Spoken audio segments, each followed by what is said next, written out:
ప్రియ సహోదరి సహోదరులారా, నేటి సువిశేషము లూకాసు వార్త 17వ అధ్యాయము 26వ వచనం నుండి 37వ వచనం వరకు. నోవా దినములందు ఎట్లు ఉండెనో మనిషి కుమారుని దినములందును అట్లే ఉండెను. జలప్రళయమునకు ముందు నోవా ఓడలో ప్రవేశించే వరకు జనులు తినుచు త్రాగుచు వివాహమాడుచుండిరి. జలప్రళయము వారిని నాశనము చేసినది. ఇట్లే లోతు కాలమున కూడా జరిగినది. ప్రజలు తినుచు త్రాగుచు క్రయ విక్రయములు చేయుచు సేద్యము చేయుచు గృహములను నిర్మించుకొనిచుండిరి.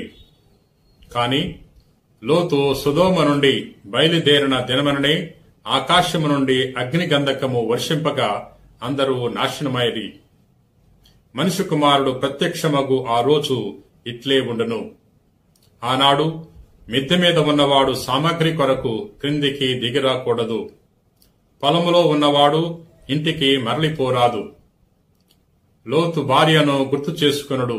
తన ప్రాణమును కాపాడుకొన యత్నించువాడు దానిని కోల్పోవును. తన ప్రాణమును కోల్పోవాడు దానిని కాపాడుకొనును. ఆ రాత్రి ఒకే పడక మీద ఉన్న ఇద్దరిలో ఒకడు కొనిపోబడును, ఒకడు విడిచిపెట్టబడును. ఇద్దరు స్త్రీలు తిరుగలి త్రిప్పుచుండా ఒకతే కొనిపోబడును, మరి ఒకతే విడిచిపెట్టబడును.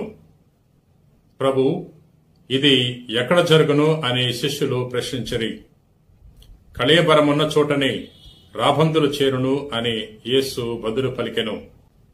ప్రార్థన చేసుకుందాం.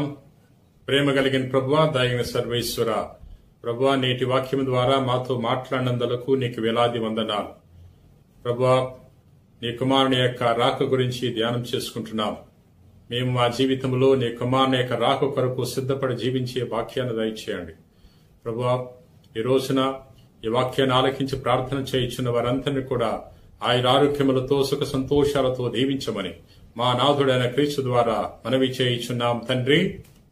ఆమెన్.